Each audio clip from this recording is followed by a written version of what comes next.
My uncle made me sleep in my car and work 2 jobs. Then I discovered why he was really watching me. I was 19 when my world fell apart for the second time in 6 months. The first time was when Dad died. Cancer took him piece by piece over 18 months, and I watched the strongest man I'd ever known become a shadow. Mom held it together until the funeral. Then she just stopped. Stopped cooking, stopped talking, stopped looking at me like she remembered I existed. 3 months later, she married Derek. Derek wore suits that cost more than our old car and smiled with too many teeth. He owned some kind of investment firm downtown, the type with glass walls and receptionists who look like models. Mom said he was our second chance. I said he moved too fast. She said I was being difficult. "Sweetie, you're an adult now," Mom told me one morning, her new diamond ring catching the light. "Derek thinks it would be good for you to experience independence.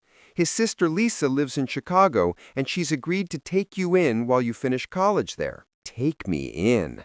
Like I was a stray cat. "Mom, I'm enrolled here. My scholarship. Derek's already arranged a transfer. Northwestern is a much better school anyway." She wouldn't meet my eyes.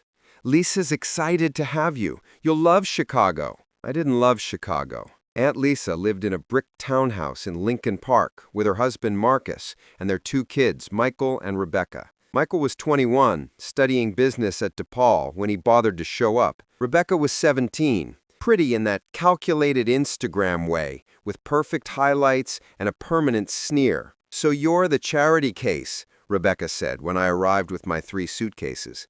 She was sprawled on the leather couch, phone in hand. "Mom says you'll be staying in the basement." The basement wasn't finished. Concrete floors, exposed pipes, one bare bulb. There was a fold-out cot and a heat spader that rattled when it ran. "Just temporarily," Aunt Lisa said, not quite looking at the space. She was thinner than Mom, harder somehow, with the same eyes but none of the warmth. "Until you find your footing. Rent will be $800 a month. That includes utilities." $800? I stared at her. "For the basement? This is Chicago, sweetie. That's actually very reasonable." She smiled. "Marcus owns several laundromats. You can work at one of them, help earn your keep. Character building." Uncle Marcus didn't smile much. He was a big man, 6'4", with gray threading through his black hair and hands that looked like they'd done real work once. He owned 3 laundromats across the South Side and operated them like a general running campaigns. "You'll work at the Bridgeport location," he told me that first night. His voice was deep, measured. "Opening shift, 6 a.m. to 2 p.m. Minimum wage plus tips if you're lucky. Show up on time, do your job, no complaints." "Thank you," I managed. "I really appreciate—" "I don't want appreciation. I want reliability." The Bridgeport laundromat smelled like detergent and old quarters. I sorted clothes, loaded industrial washers, folded other people's underwear and sheets. The regular customers were mostly elderly Polish and Mexican families who paid in crumpled bills and sometimes brought me tamales wrapped in foil. Mrs. Kowalski, who came every Tuesday with 7 bags of laundry, told me I looked too thin. Mr. Rodriguez showed me pictures of his granddaughter at her quinceañera. They were kind, but $800 on minimum wage was impossible, even working 40 hours a week. I needed a second job. I found one at a diner near campus, serving coffee and eggs to students who looked like they'd never worried about rent in their lives. Night shift, 10 p.m. to 6 a.m. 3 times a week. Between work and classes, I had maybe 4 hours a day to sleep. The basement was too cold anyway. I started sleeping in my car, a beat-up Honda Civic Dad had brought me junior year. I'd park in the Northwestern visitors lot, crack the windows, and bundle up in every sweater I owned. It was warmer than the basement, and I didn't have to see Michael and Rebecca. They'd started filming me. It started small. Rebecca would accidentally live stream while I was eating breakfast in the kitchen, making comments about my Goodwill clothes. "Guys, this is my cousin. She's like really into the homeless aesthetic," she'd say, laughing. Her followers loved it. Michael was worse. He'd wait until I was carrying laundry or groceries, then prank me, pulling chairs out, hiding my keys, once even locking me out in the rain, always with his phone recording. "It's just jokes," he'd say. "Learn to take a joke." I stopped coming to the house except to shower and grab clean uniforms. Aunt Lisa noticed I wasn't sleeping there. Are you having problems with the basement? Because if you need extra blankets, you'll have to buy them yourself. I'm fine, I lied. Uncle Marcus noticed too. I'd catch him watching me at the laundromat.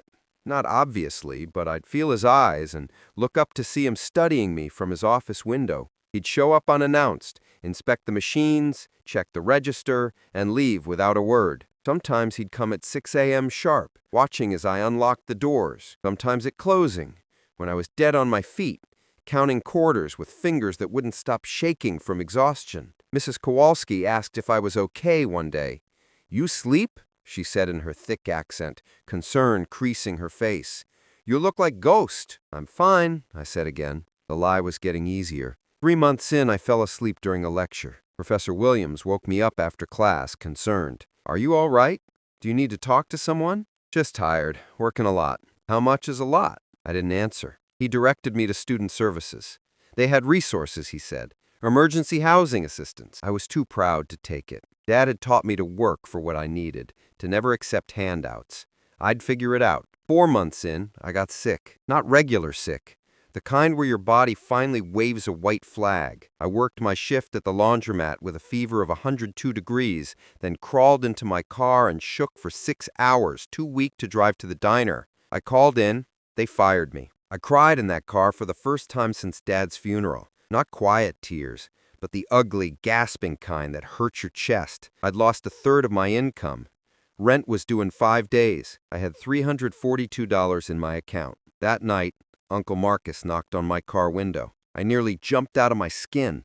It was 2 a.m. I was parked behind the laundromat, trying to sleep before the opening shift. He stood there in his coat, breath fogging in the November cold. Unlocked the door. I did. He got in the passenger seat, filling the small space. "How long have you been living in here?" My throat closed up. "I'm not—" "Don't lie to me." His voice wasn't angry, just tired. "How long?" 10 weeks. He was quiet for a long moment. "Why?" "Because $800 is half my income, and I still need to eat and pay for gas and books and—" My voice cracked. "I'm trying, okay? I'm doing everything right. I'm working as hard as I can, and it's still not enough." "You lost the diner job." It wasn't a question. "How did you know?" "I know everything that happens with my employees. That's my business." He looked at me then.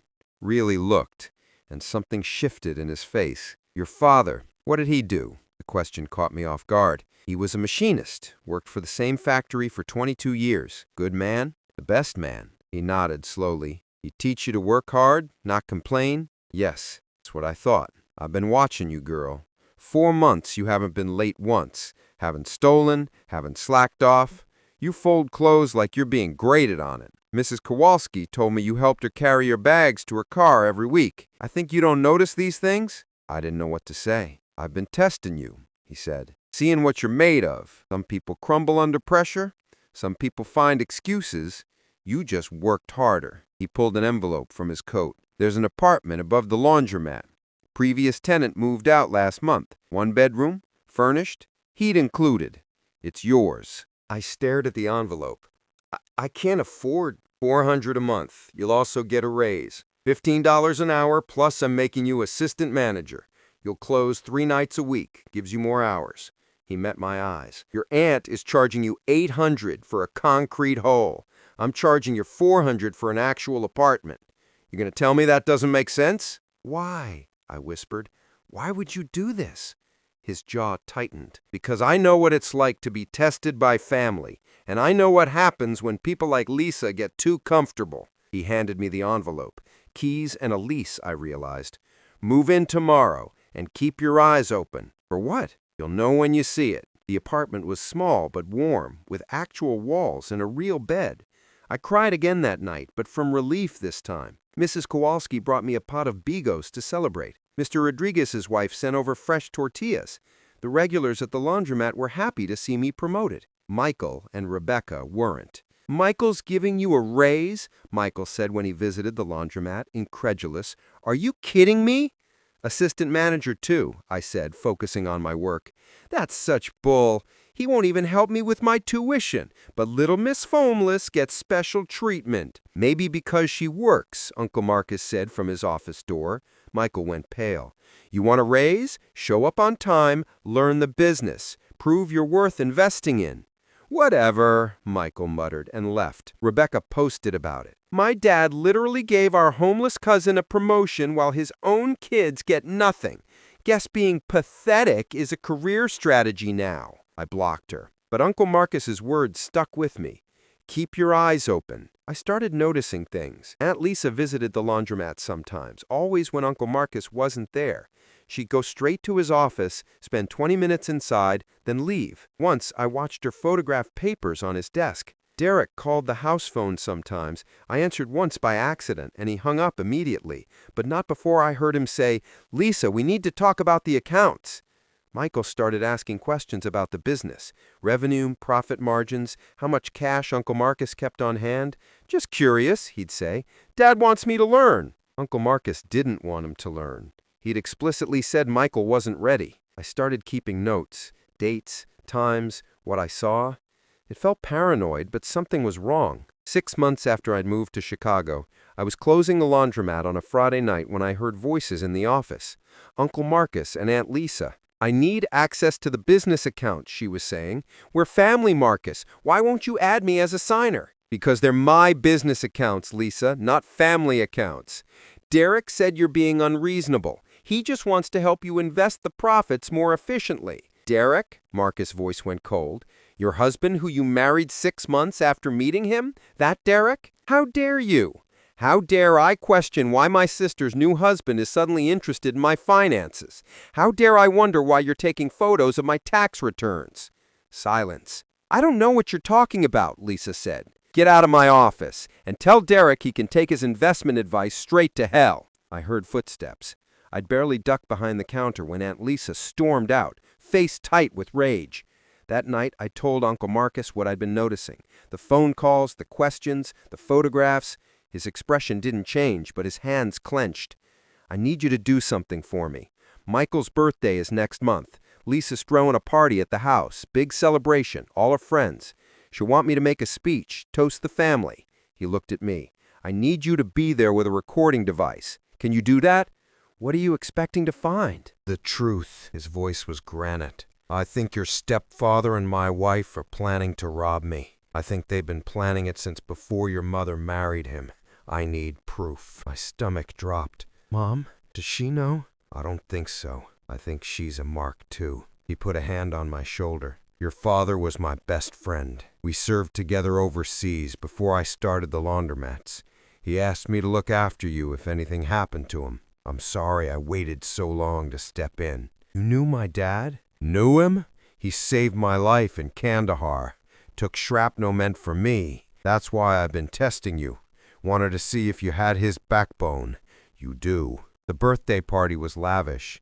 Aunt Lisa had rented a catering company, hired a bartender, invited 50 people to celebrate Michael turning 22. Derek was there, all smiles and expensive cologne, his arm around my mother. She looked thin, brittle, like she might crack if touched. "Sweetheart," she said when she saw me, surprise in her voice. "I didn't know you'd be here. Uncle Marcus invited me." "Oh," she glanced at Derek. "That's nice." I watched them all night. Derek and Lisa kept exchanging looks. Around 9 p.m. they disappeared into the study with Michael. I followed, phone recording in my pocket. "Tomorrow night," Derek was saying. "Marcus will be at the Cicero location. That's our window." "The safe combination?" Lisa's voice. "Michael has it. He's been going through Marcus's office for weeks." Derek sounded pleased with himself. 3 laundromats, all cash businesses. He's got at least $2 million liquid, plus the property deeds. We transfer everything to the shell company, file for bankruptcy protection, and disappear before he can react. "What about her?" Michael. "My cousin. She's always there." "She's nobody," Lisa said dismissively. "A traumatized kid living in her car. Even if she sees something, who's going to believe her?" "Your mom," Derek added, and I heard ice clink in a glass. "She'll be devastated, of course, especially when she learns Marcus mismanaged the trust fund from her first husband. That'll distract her nicely." My blood went cold. Dad's life insurance, the money he'd left for me, that Mom was supposed to be holding. "You already took it?" Lisa asked. 6 months ago. Spent it on the shell company setup.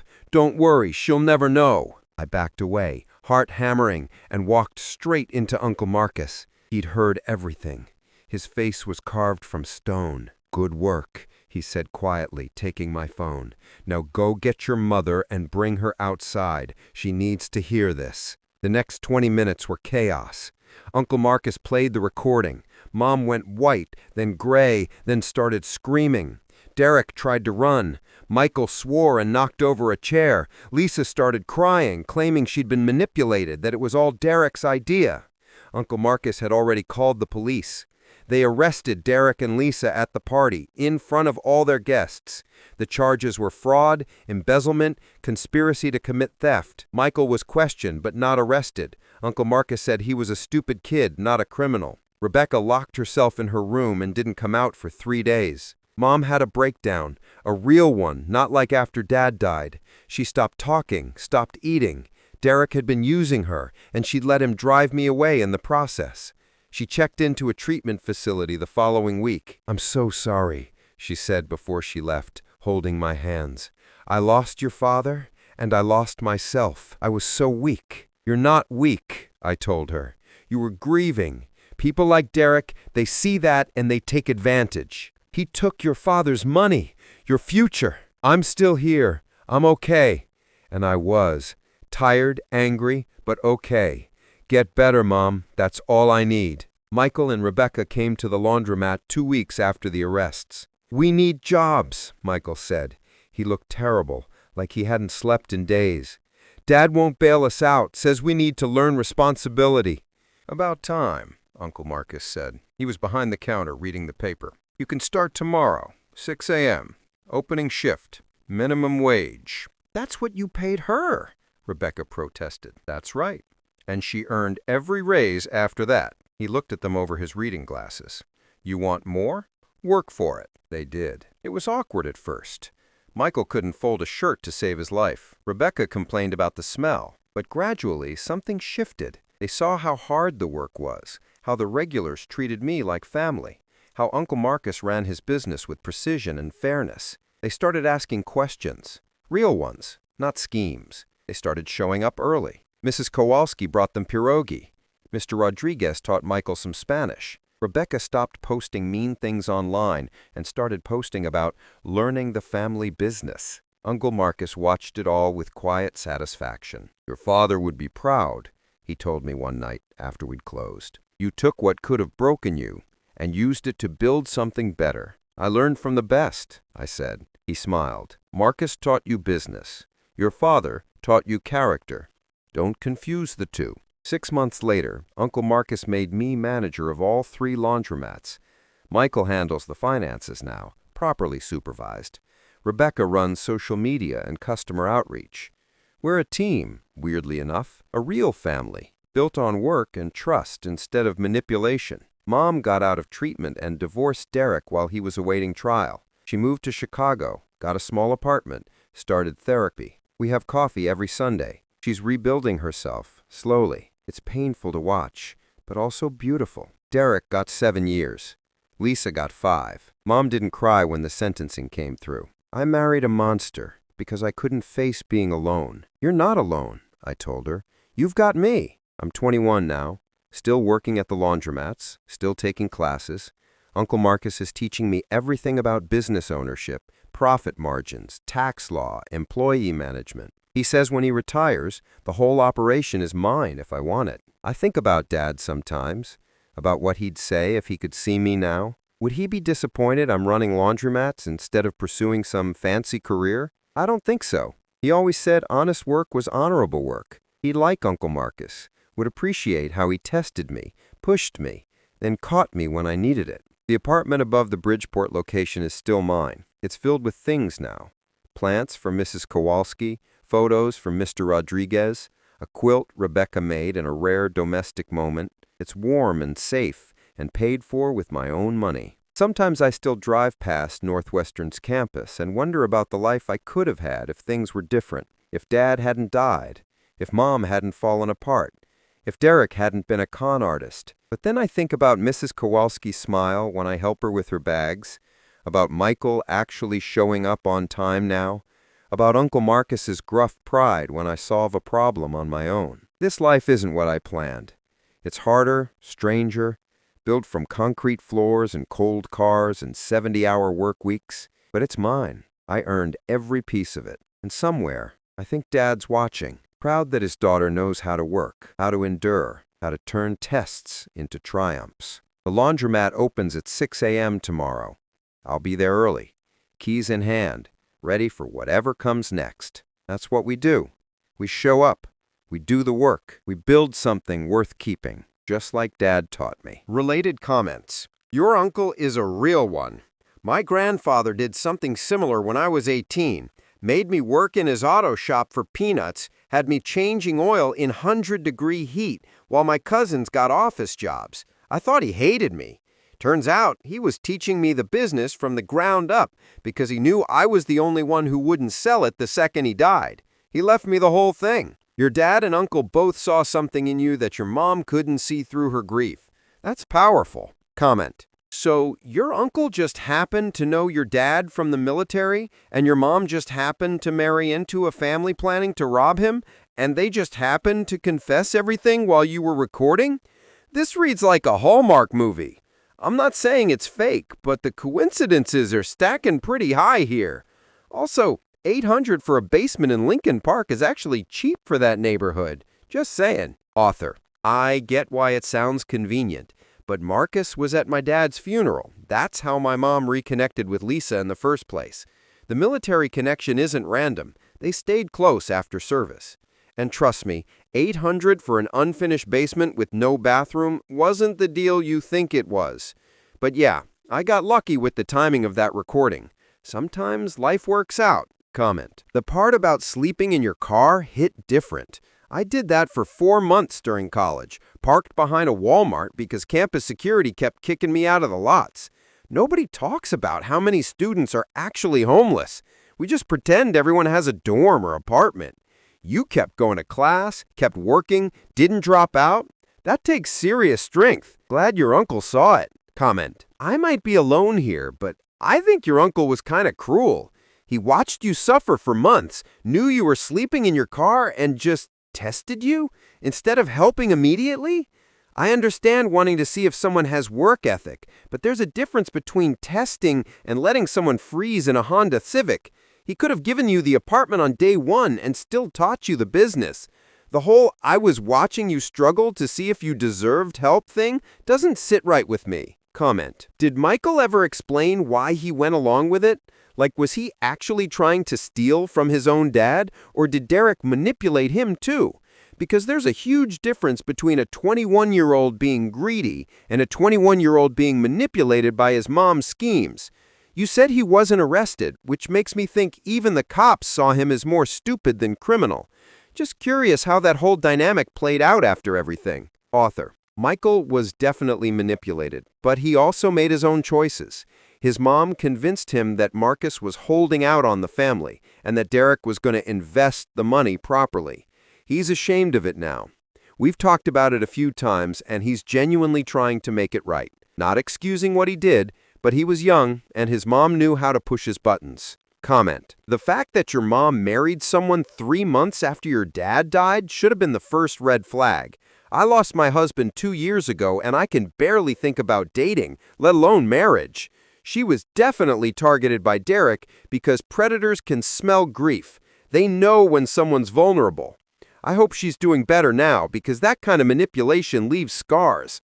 Also, those prank videos your cousins made would have had me throwing hands. Just saying, you're a better person than me. Write what you think about this situation. Also, if you like this video, give a thumbs up, subscribe, and turn on the bell to receive notifications about the latest videos. See you next time. Bye-bye.